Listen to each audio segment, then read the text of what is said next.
Well, good evening. I want to welcome everyone here today. My name is Kieselbach, and I'll be your trainer today. The topic today is stress management. In your contact accreditation guidelines, the official topic would be called setting appropriate limits. Setting appropriate limits. I want to specifically direct your attention during our talks to the Crisis Intervention Manual.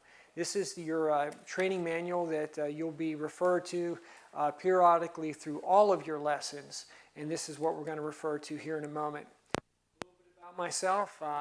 I've been in your shoes as far as to try to absorb a lot of information in a short period of time. And with that said, you're not quite sure what you're going to catch and what you're going to keep and what you're going to be able to use, or will you remember it. So that's why we want to pass out some handouts for your handy reference. For a number of years, I've been a chaplain, and I've been a qualified mental health professional. I've supervised mental health programs, and supporting people and caring for people in crisis is a passion. By way of introduction, this leads us right into our topic today of stress management, because all of us have experienced stress in one form or another, even today. Stress comes with the territory. So before I go right to our handouts, I want to direct your attention to page 168 in the Crisis Intervention Manual, page 168. And this is a manual that not only has education topics, it also has exercises. So I encourage you to make sure that you understand which chapters in this manual apply to the certain topics, because this is a quality reference for you. The subject is called Burnout Support for Listeners. And it should go without saying that if you can't take care of yourself, then how are we going to take care of the people that are be calling in on the crisis line? And you are the most important, valuable resource that this community has. Then your willingness to volunteer for the contact organization shows that. Particularly in crisis calls, it can be difficult to let go of the call when it is over. And so, say for example, you had a stressful day. There was children crying. Maybe your supervisor corrected you. Maybe there was family drama. Somebody cut you off in traffic. All of this is accumulating throughout your day. And then it comes your time to where you're scheduled to take the crisis line calls. And then you get a call that is especially emotionally draining, or maybe it really resonates in an area that you personally can relate to. And all of the stresses of your day, of your week, of your month, of your year kind of all come together. And if you're not careful, if we're not taking care of ourselves, then we get what's called compassion fatigue or burnout. And so the essential ingredients for avoiding burnout are what we're going to talk tonight. Burnout is a synonym of stress. And you add a lot of stress, the result is stress overload, system shock, burnout. So we're going to be talking tonight about how to take care of ourselves so that we can take care of others. Now, this is not a selfish approach. It is a practical approach about making sure that I am available and I am equipped and I am prepared to help someone else. And if I am stressed, then I'm not going to be as in tune or sensitive or as responsive as people need for me to be. And also, it helps us to keep in the forefront of our minds that we can't fix everybody's life. We don't have a magic wand that we just sit back on the phone and say, you're all better now. So with the understanding, stress also helps us to maintain our appropriate place. because if we get past our training, if we get past our areas that are established, then when we see those boundaries, it becomes more stressful for us and those around us. And we're going to be talking about that tonight also. And stress can be the block to cause us not to be empathetic. And you cannot be a crisis line specialist, you cannot be a caregiver without some degree of empathy. And so tonight we want you to keep your focus sharp. We want you to be prepared. We want you to go into this with being equipped, but also we want you to go into this so that you're not a casualty in yourself, that we want you to be here for the long haul, and that's why we're training here today. So with that said, I'd like to direct your attention to the handout that says, how well do we manage stress? How well do we manage stress? And actually, we're just going to go in order through this packet as a reference. And the first, I'd like for you to just take a few moments and just kind of grade yourself on this evaluation. And as you're kind of looking at this evaluation, this self-evaluation, I'm going to talk a little bit about what stress is and how you evaluate yourself. If you always do something, that scores a 5. If you usually do something, that scores a 3. If you occasionally do something, that scores a 1. And the good news, you can't get less than a 10. You can't fail this. So stress is what you experience internally in response to new or difficult situations. It's impossible to avoid stress entirely, but you can build up your resistance to the harmful and negative effects of stress through a combination of skills. So we're going to be talking about these skills. Some of these ingredients include exercise, good communication, time management, relaxation, taking some time for yourself. And this quiz helps us to evaluate our ability to manage the avoidable and unavoidable stresses in our lives. So in my experience, most people score right in the middle. And in this room today, if you would look at yourself and you can kind of say, well, Eric, I usually exercise, or I sometimes eat a balanced diet, or I can share my feelings with a partner or a friend on a regular basis. Perfectionism, do I avoid that? Or do I set unrealistic goals? Do I practice relaxation techniques? And we're going to be talking about some of these here in a moment. Avoiding alcohol or other drugs or other things for dealing with the pressure, and good at giving and receiving positive strokes, recreational activities to change the scenery, avoiding emotional overload, knowing when to say no, and being satisfied with your work commitments and our expectations that we have in life. And when it comes down to it, there are all things that we can do to improve. And in particular, if we turn the page, I want to kind of talk about the Stress Survival Guide. And this breaks down what we just evaluated. Again, very systematic here. We want you to be able to grasp the concept of managing stress. The Stress Survival Guide, if we can break our responses into physical areas and mental and emotional areas and spiritual and acceptance skills and areas. So how do we survive stress? We understand that stress is that pressure, that strain, that anxiety, that constant worry or nervous tension or trauma that affects our life. So if we were going to have a survival plan, if we were going to make a plan to survive stress, it will have some of these ingredients here from these topics. And I'm going to use an example.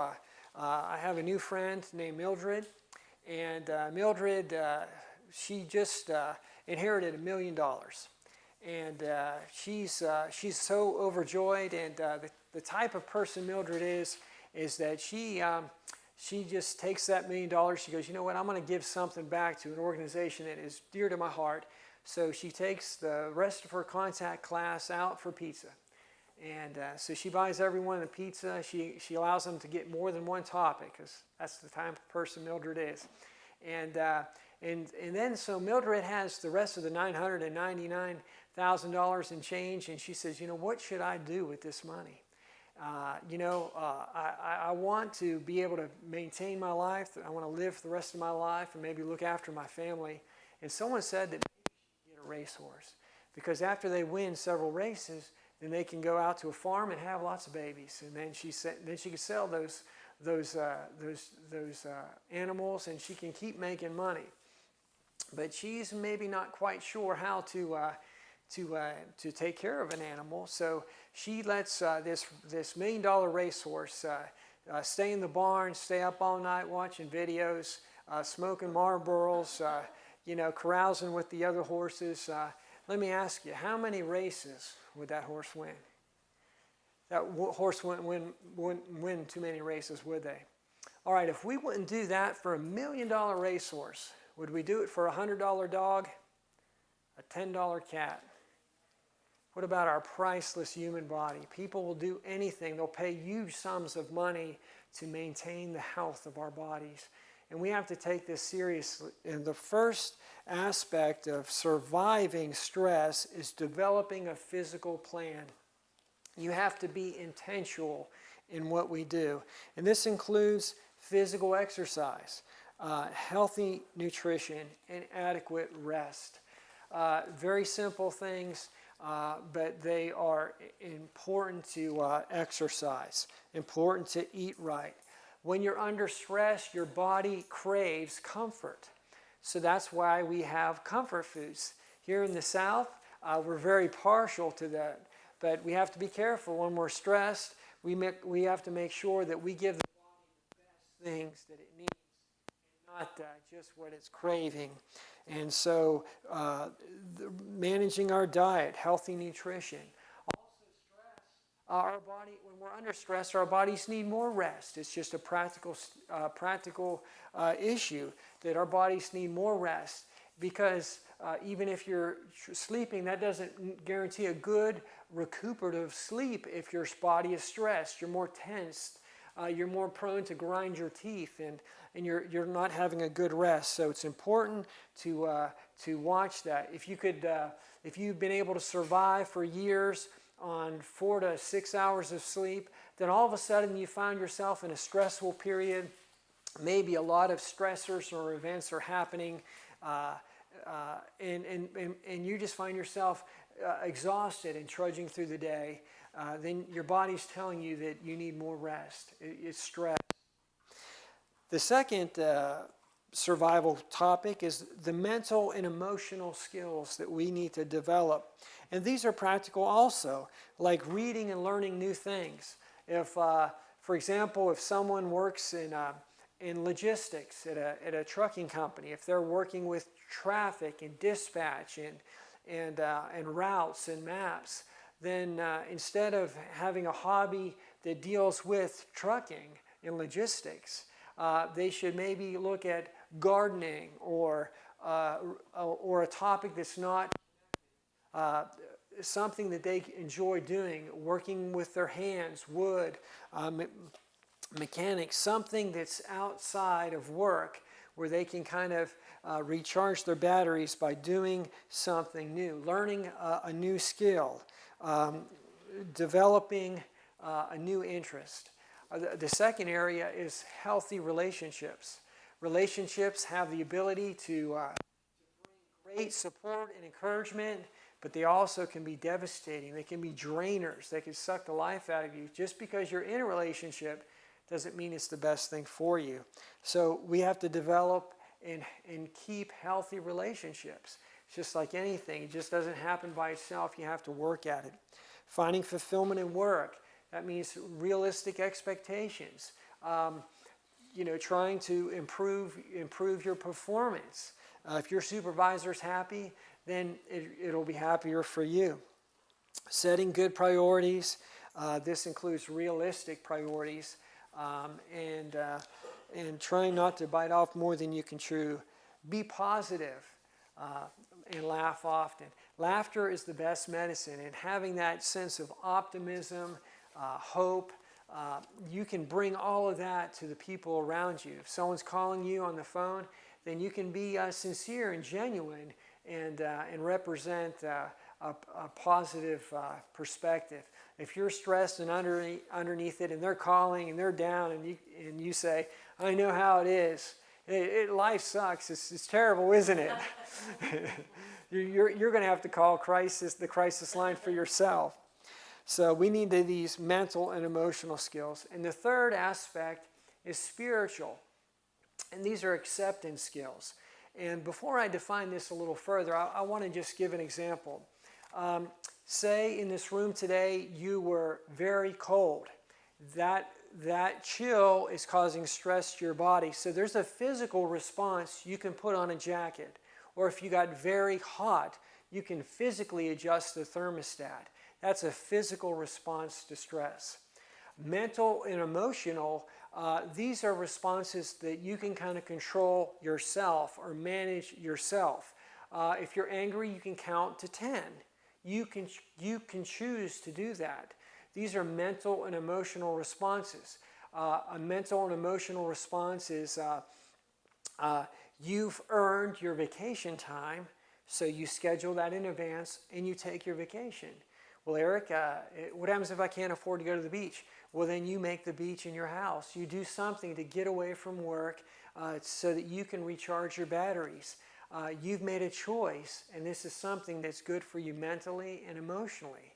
Now, when I say spiritual or acceptance skills, for example, if a hurricane is affecting or barreling down the coast, or a tornado is coming through the Midwest and it hits a trailer park, did they do anything wrong by living in a trailer park or living on the beach?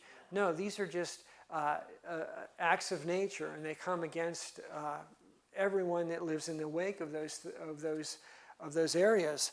So acceptance skills are things that you can control. Like if you don't sign the paycheck at your work because you're not the president or the CEO, then there's acceptance skills.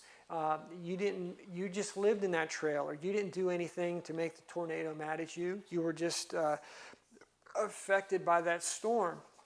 You need acceptance skills, and those are spiritual skills. It doesn't mean that you have to go to church, though daily quiet time to calm and relax and connection to a faith community and or a pastor is proven to be helpful. Statistics show that people with a faith connection are better maintained and sustained in crisis than those without it. So it's a fact, it's a proven statistic that your faith works. And these are acceptance skills. They help us to make sense out of life when it does not make sense. A simple way to respond to crisis and to stress is by managing our dimensions of physical, emotional, and acceptance skills. And that could be choosing to maybe not listening to the radio on the way home and just unwind, because as soon as you walk in the door, there could be kids wanting dinner or homework, or there could be demands. You have to care for an older relative. So you have to watch the margins of your life, and that is called stress management. The next page I want to show you in our handout is called an exercise in stress. And that builds on what we've talked about. All of these topics will build on each other. An exercise and stress. These are physical exercises that you can do, and actually you can do them while you're on the phone. If you're taking a call and it's especially intense, maybe there's somebody that's venting, you just finished a stressful situation and you walked right into a call and you're tense. You can practice some of these warm-up exercises. You can head and neck roll, that you can relax your shoulders, roll your neck, stretch your legs, stretch your back, stretch your arms. There's things that you can do even as you're sitting to kind of release some of the tension.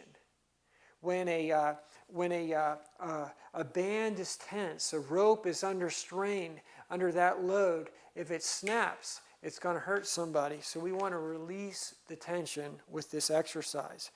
Mental and emotional, these again are skills that are like warm-up exercises. You could do a crossword or a Sudoku puzzle. There are things that you can do between calls. You don't want to be totally disengaged. Like if you're between calls, that's not the time to watch Gone with the Wind. You know, that's not the time to really be engaged in a big subject. That you don't want to do your taxes in between calls. You want to be available and kind of engaged, so you can maybe keep your mind sharp and you can do a word search or a Sudoku puzzle. And then outside of that, if you're developing yourself personally, like maybe some of these topics are inspiring you, saying, you know what, I want to go on and I want to learn more about that. So you can personally take a college course or another course that's offered. There are critical incident and stress management courses that are offered throughout the state and throughout this region, very affordable, and that you can just take on that to build on yourself personally. It'll make you a better crisis line specialist. You'll be a better person for it, and you'll help you can help folks around you. And the last exercise again is the spiritual areas. It's practicing letting things go, honoring boundaries. One of the best exercises is using the two-letter word no. No.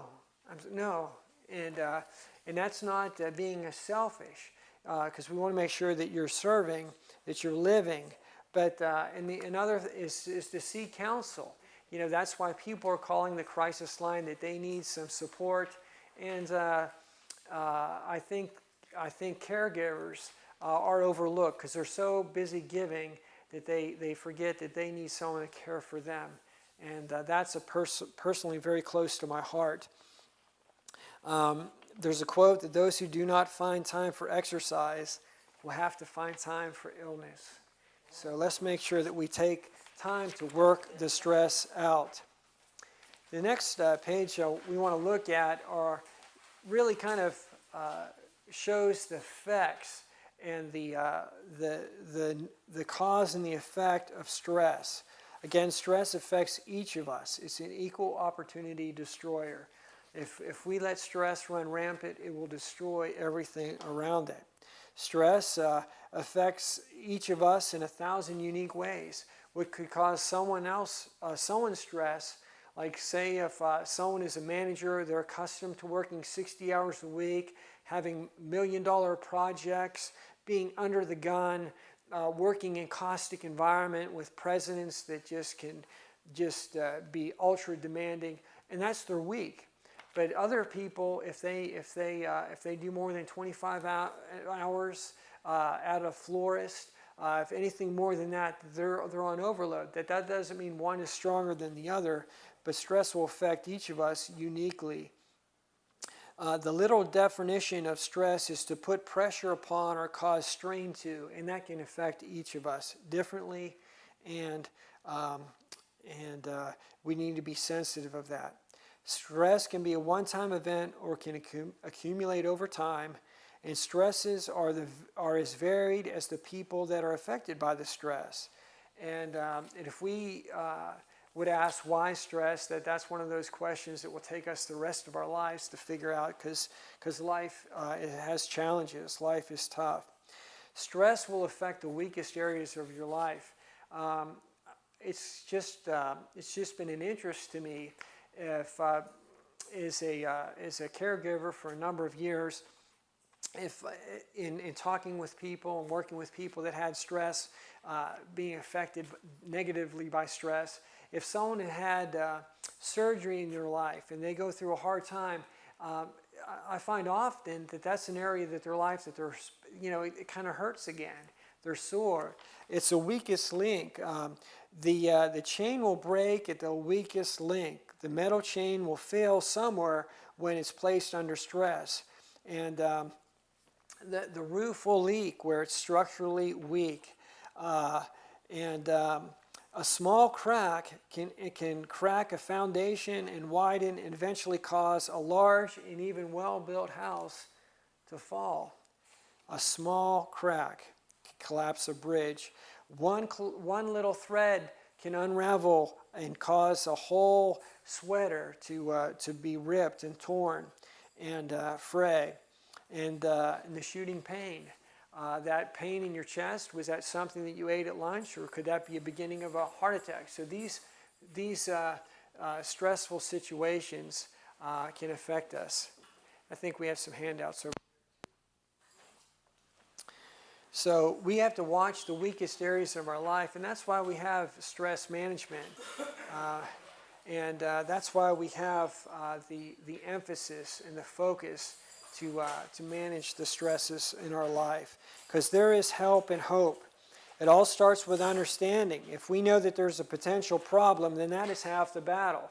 If we know that there are things that will affect us, then that's what we need to focus on.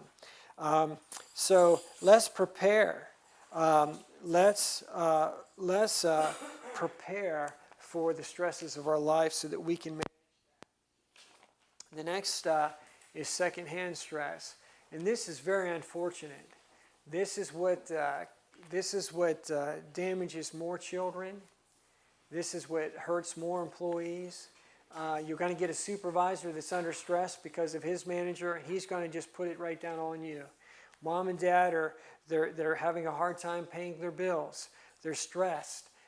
So little Johnny comes wanting something to drink, and they just blow their child. They just yell at their child. The child was just being a child, and then we put past that secondhand stress on. So we need to be sensitive to this, especially as a caregiver, as a crisis line specialist. We have to understand that there are dynamics that fall into play that cause things to happen. And if you understand that, then you'll be better protected and prepared yourself. And then that'll help you understand the dynamics that your callers are facing. So here are some remedies to practically address the stress.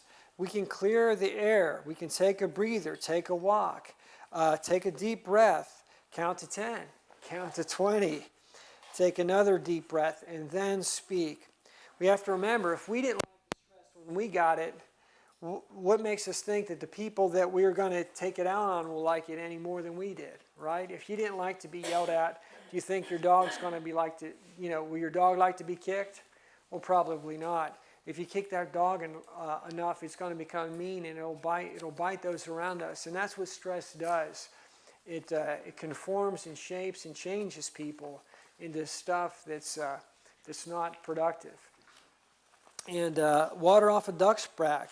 A duck prepares to get wet. A duck has feathers. A duck's natural habitat is not the water, but they oil and they preen their feathers so that they can exist on the surface of the water.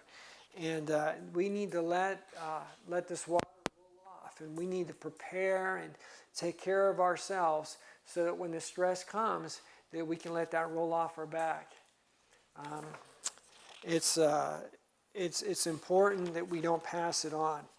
If you turn the page, this leads us right into stress mold. As I was saying, this world has a way of squeezing us. If we're not careful, the stresses will put us in a mold. And if we think of all the stress and all the dynamics of conflict, of anger, of hurt, of bitterness, and if all of that is squeezed in, what type of product do you think you're going to get? It's not going to be something that's healthy. It's going to be a dog eat dog. They're going to give it right back, or they're going to do it before someone gets them. That's the negative effects of stress. Conform means to fashion into the same pattern. Stress is a world will conform and make you, it can make you meaner, it can make you more negative. But if we prepare our hearts, if we're practicing healthy living, we're trying to manage the areas of our life, the mental and emotional, we're going to be transformed. We're going to try to live from our heart. We're going to be putting up boundaries, that we're going to watch our boundaries. We're going to try to not take, if we know that we have extra projects due at work and that we're going to have to work overtime, well, maybe we should pull back from some of the other areas of our life so that we're not overwhelmed. You've ever heard about the straw that breaks the camel's back? That one straw didn't weigh more than any of the other straws, but accumulated it over time. So if you feel that the load on your back is getting added to and added to and added to, then it's up to you to say, wait, you know what? I'm going to do some activities, some exercise. I'm going to take a break. I'm going to try to watch some of the margins of my life to get some of the straw off my back. Life can make you bitter or better. Bitter creatures or better creatures. We may not have the control over the temperatures, pressures, or situations, but we can control our perspectives and our choices. So stress wants to take you out of the driver's seat and wants to run you down, but making the right choices puts you back in the driver's seat, and you can be a positive contributor by choosing to be available, choosing to volunteer, choosing to help others. That brings a charge, that brings a transformation in our life. And instead of going through the motions and just being a magnet for the stressors and the negativity, then we in turn can have a positive contribution because we're sensitive to what stress can do. The next section is called After the Fact Stress. And this really is a brief introduction to post-traumatic stress syndrome or post-traumatic stress disorder. And whether it's a soldier that was in the military, that was in a very stressful, harmful situation, it could have been a child that was a casualty of a traumatic event that happened in their house. It's a crippling condition that can emerge after a serious crisis event. Post-traumatic stress or after the fact stress is somebody that went through stress and they just got bogged down in it, and it just got too much for them, and they never got out of that. And that critical incident was previously called shell shock or combat fatigue. It's an officially recognized mental health disorder, and that's for those that have never been able to escape. But a normal response to a stressful situation, someone may call the crisis line and have trouble with grief, and that's another topic. But you can ask them, well, what happened and when did it happen? Well, last week my mother passed away.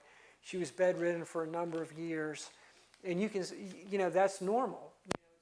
It's a week away. Everything is still fresh. Their heart is still very tender. But say 5 years go by, and they don't get out of their house. They're still living like it happened the next day. They haven't been able to move on. That's an extreme example of post-traumatic stress, that they just have not been able to get out from underneath. That they've bogged down. That's not normal. So victims of post-traumatic stress can end up being withdrawn.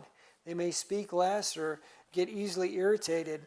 And so how did it happen? People exposed to the same terrible event may suffer these paralyzing stress symptoms differently. Others are able to shake it off and roll on fine. But some just, it's hard to get past it. There was a car accident. Why did that person not make it and I did? Instead of just, they're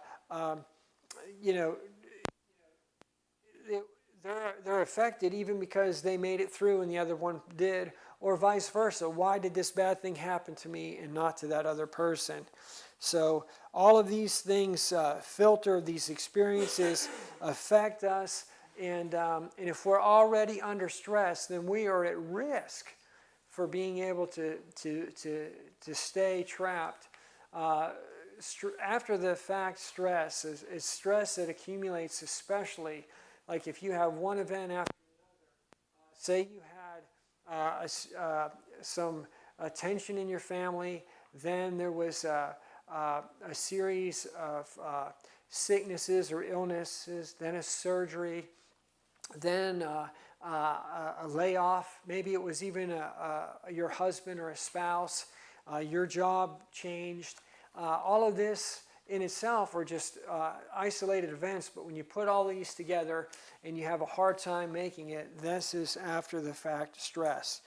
Again, there's some practical steps or first aid steps, if you will. Debrief. You want to get counsel. You want to talk. You want to share the load. What makes a good crisis line specialist? You need to practice what you preach. You need to practice and live these skills yourself.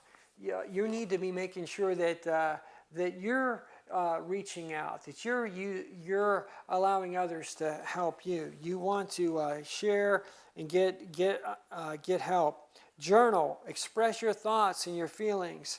This can help you come to terms. You can learn and grow from this. Some amazing resources have been given for counselors and caregivers, and they came from those that have went through hard times and they had to work it out.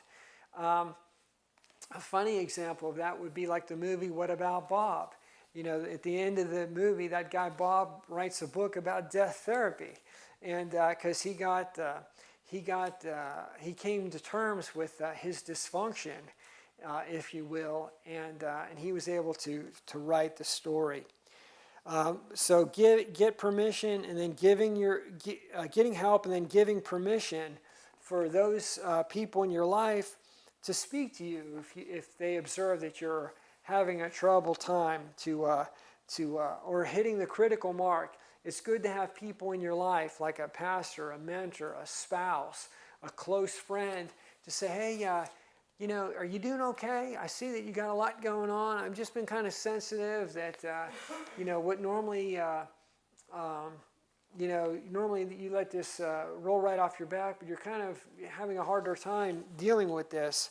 And then that'll help you understand that maybe I need to relax, practice some of these healthy exercises that we learned today, and consciously unwind. Avoid participating in harmful behaviors that can compound the situation and make it worse.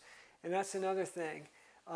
Our bodies are mentally and emotionally, we are more prone in stressful situations to do things that are not healthy. Like if you know that you've got to work a 10-hour day, that's probably not a good thing to stay up all night on the computer. Your body needs rest. But mentally and emotionally, you're just kind of checking out. If you're under a lot of stress, that's not the time to have that big greasy meal, because your body has a harder time digesting and processing that. That's a time to eat something lighter, more helpful for your body, more healthy, like fruits, vegetables. We don't want anyone to become a stress casualty. People need you. We need you. Your community needs you. And if that's what we need to practice, these skills. So how do we break the cycle of stress? A cycle is just a series, a sequence, a phase of positive and negative events. It goes from a bad day to a downward spiral. And even nature has the example. If a fox or an animal is caught in a trap, they'll do whatever it takes to get it out, even harming themselves by taking off their own leg. So if that's true, that people don't always practice logical behaviors when they're in stress. They'll do very emotional. They'll do things that they normally don't. Someone that's under stress, is more prone to not to be as sensitive. If someone cuts them off in traffic, if they're already under stress, then they can get into road rage and other things. So we have to understand this. So how do we break the cycle? Some things we can change instantly. Like I used an example earlier in this talk. Like if the temperature of the room was causing us stress, we can change that quickly by putting on a jacket or maybe taking a jacket off or adjusting the thermostat. That's a relatively quick fix. But sometimes we didn't get into this situation overnight, did we?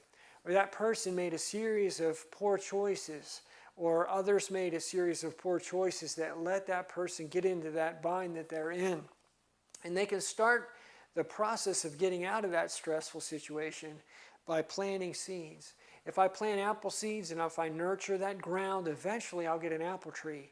But if I keep planting destructive and negative seeds, I'm going to get a bad harvest. You reap what you sow. And if I sow wild oats, I'm going to reap a bad harvest. But if I sow healthy, if I endeavor to be practicing these skills that I'm trying to learn, that if I'm trying to help someone else talk through their situation, like what's going on? Well, what do you think are some ways? Let's brainstorm of some ways that we can go forward. Do you think it would be better to practice forgiving? Or should we just keeping this anger? And eventually if they practice these skills and sow those seeds, they'll get a good harvest. You reap what you sow. Another is making good choices. Our choices determine everything. Choose you this day who you will serve. You can make healthy and positive outlets for your life, or you can keep doing things that contribute to the negative cycle. Really, life is not as random as we think it is. Some people are saying, I don't know why all this it keeps happening to me. But then let's pull back a little bit and let's look at your week, your month, your year, the last few years. And they can say, I can't understand why people avoid me all the time. Well, what did you do in the last, how did you treat others? Oh, I yelled at so-and-so. Or he's always bringing his dog in my yard. Of course, I threw a stick at his dog and I yelled at him. It's like, well, is that attracting? Are you a good neighbor? And you back up a little further. If they look at all of the negativity that they're doing, and they made a lot of poor choices, and that got them into this place. And then our behaviors. We can behave in acceptable manners that help alleviate our stressful situations, or we can repeat our actions to keep our lives in bondage or make our situations worse. People have the power to make choices, and we want to encourage them to make the right choices. We don't want to make the choices for them, but we want to encourage them that they do have choices. Stress can be a large monster, but if we take the initiative and we are persistent and we prepare, we practice these steps, that we can turn the tide. Some things, take a little bit of time to walk out of, but we're better for it if we can do it little by little. If we waved our magic wand, and everything was better, and that person did not have the skills to keep the ground that they've gotten, then they're just going to fall back. Like if we came in and someone had 5 acres of ground that was overgrown with weeds, and we came in and we just took all the weeds up, and we just gave that person a little shovel and said, okay, do your best. And they would not, and they just couldn't on their own keep all that ground cultivated.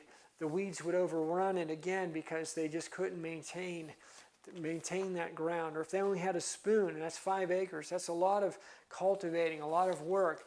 And it's better, let's say, okay, let me keep this small area clean, and then I can increase my margins, I can take on more, and I can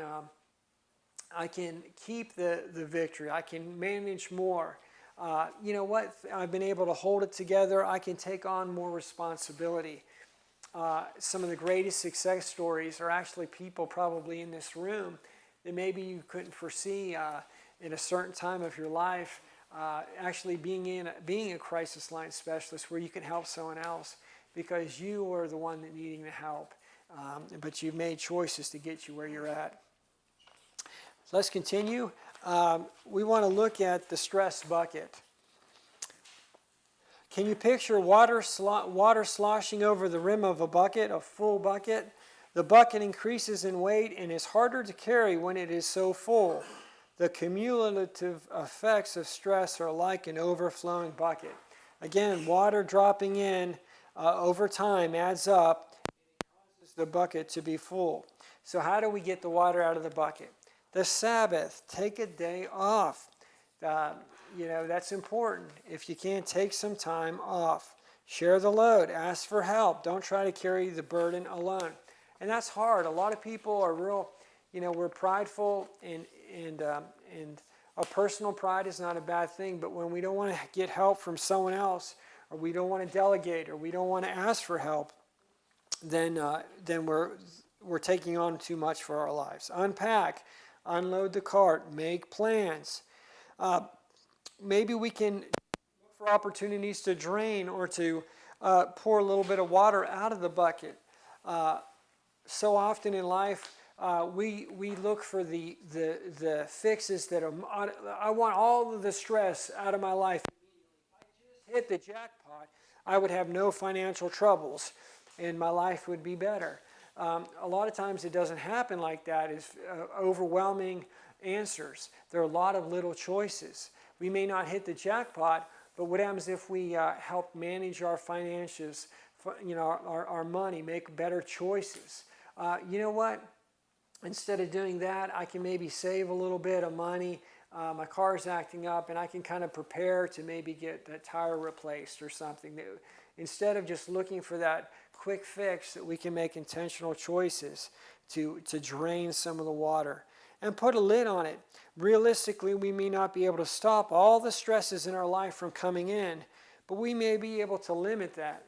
Again, if you have a lot going on, that's not the time to volunteer for another project. If you're already maxed out, you have 60 hours a week, your mom's sick in the hospital, you have 2 children that have a science fair project, and your husband's traveling on his job, that's not necessarily the time to volunteer for that other project. It's like, well, mate, hey, let me get through this. If I can get this done in a couple weeks, then maybe, but I can't take that on right now. Put a lid on it. If not, then we will have self-inflicted stress. We'll respond to the stress by making poor choices, and that's going to hurt us. And we're going to, we're not going to monitor the levels of our life when we self-inflict ourselves. If we're not careful, then we're casualties. And it's important for us to prepare before the stress rises near the top. People, we want you to make it. We want you to be here for the long haul. And if you manage the stress in your life, then you're going to be here. If you don't manage stress, it will manage you. And it's a hard taskmaster. It wants to steal, kill, and destroy. You got to watch that. In the last section, I have information from the International Critical Incident and Stress International Critical Incident Foundation. They are a critical incident and stress management organization. It's a national organization. And I just want to highlight in these last few minutes here some of the common and normal signals and signs of a stress reaction.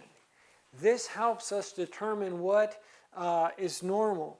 If someone experiences some of these signs and signals, then we can help help them understand what's normal. There's a car accident, there's a death in the family, and they're having some of these physical, mental, emotional, behavioral, or spiritual symptoms.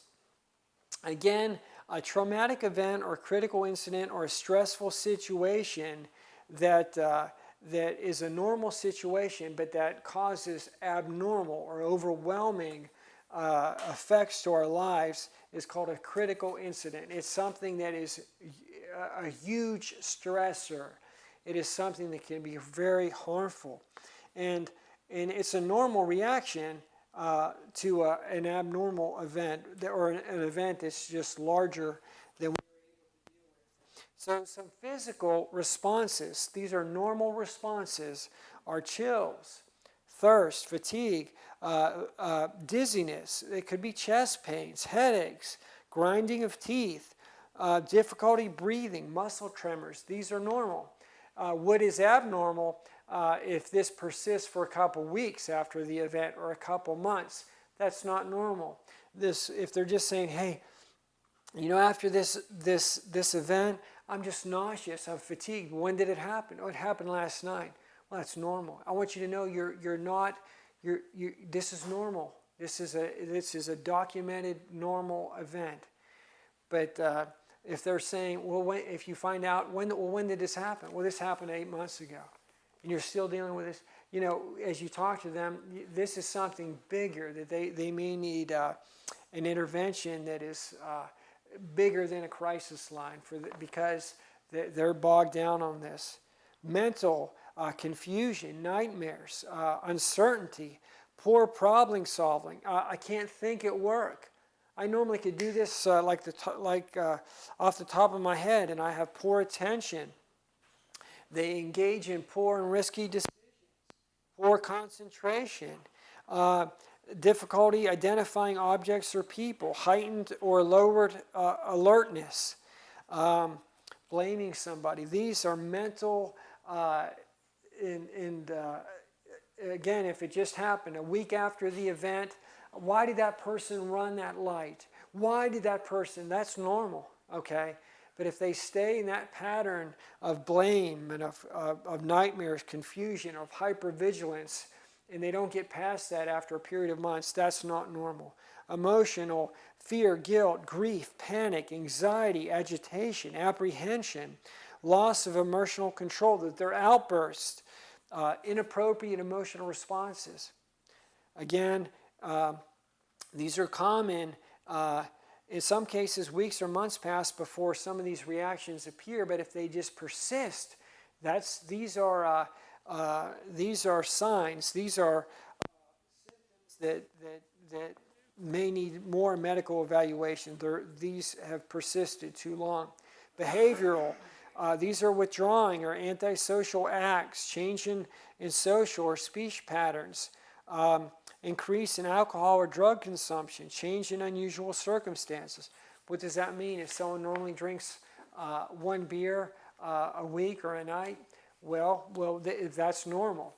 But if all of a sudden then they drink 2 6-packs and they're not stopping, that's not normal. And that's causing some behavioral changes. And then spiritual, which is important. That they become angry at God and they stay angry. They turn toward God's in faith, or toward God in faith, or turn away from God in faith. They're hopeless. If they were diligent in prayer and church attendance, and then they stop, and then they never resume. If they feel abandoned by God, these are some things that normal people will say. Your neighbors have experienced. And if they get bogged down in that, these are warning signals. So in wrapping up this section, I want to direct your attention to the manual that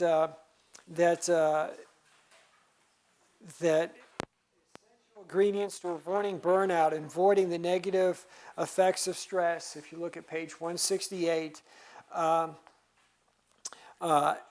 It's time to look within at your own need to fix, change, and transform others. Make sure that we're doing the right things and making the right choices. I also want to encourage you to do some of the activities here in this book, like particular page 76 and 77, page 146 and 147, some empathy awareness exercises. It kind of helps you understand more about yourself and more about caring for other people. want to just kind of wrap this up for these last few minutes and ask if you have any questions for me. Yes. I think I like what you had to say tonight. First off, the way you put a lot of stuff. I think the physical is always much more easily identifiable to most people. Physical stresses, whether it be temperature, whether it be pain, these things are immediately recognizable and can be dealt with immediately. What I found in my own life was the emotional, mental, and somewhat spiritual that was a little bit less identifiable. These things can build up over time, just like we all have emotional baggage, but if we don't open up our bag on a daily basis and find out what's in that bag, identify what it is and talk about it, then we find that bag just continues to grow and grow, and it becomes very difficult to carry. Right. I do not know of a psychologist or a lot of people that do therapy that don't have colleagues that they go to, even psychiatrists. Go to psychiatrists to deal with the emotional and mental problems that sometimes arise with themselves and dealing with patients. That's right. Well, that's a normal part of, but if you go into this understanding, knowing that if you had a especially challenging call, then you're able to deal with that and debrief and that is going to, if you practice these skills, that is going to allow you to be a long-term crisis line specialist, a long-term caregiver, because you're going to be able to maintain yourself. Yeah. And that's something that I want to bring up, and I need to start bringing it up in other classes. And Sandy got me to remember that. If y'all will please note when you go in the phone room, please, please, please, we have an emergency support list. That support list is not only there if you can't find someone to cover the next shift if they don't show up. It is also there in case you have a stressful call, in case you have a really bad call, and after the call you're like, oh my God, I can't believe that happened. Call, because especially me, it's got my home number and my cell number, and unless I'm in transition from my house to the edge of my road where I don't have a signal, I am 99.9% of the time available. And I do not mind when you call me, because and like if you don't get an answer at my house phone, like for some reason, I don't have a cordless phone because my log cabin destroys cordless phones, so I have to get to the phone to answer. So I will call you back if you leave me a message, because you have to understand, especially, not even when you first start out, even when you've been doing it a long time, there will be those callers, even some of our frequent callers will drive you nutty sometimes, because you're like, I can't talk to her one more time. Or you talk to one that you talk to all the time and they were different that day and you're concerned about them. So never hesitate to call me, because that's what we're there for. And if you can't get me, then there's somebody under me. There's Loretta's next on the list, I think, and so on and so forth. You keep calling till you talk to somebody if you're upset, concerned, or whatever, because like he says, it's stress management. It's also like you need to talk to another human being that's not, I don't want to say crazy, that's not having a bad day. So always know that that's what we're there for.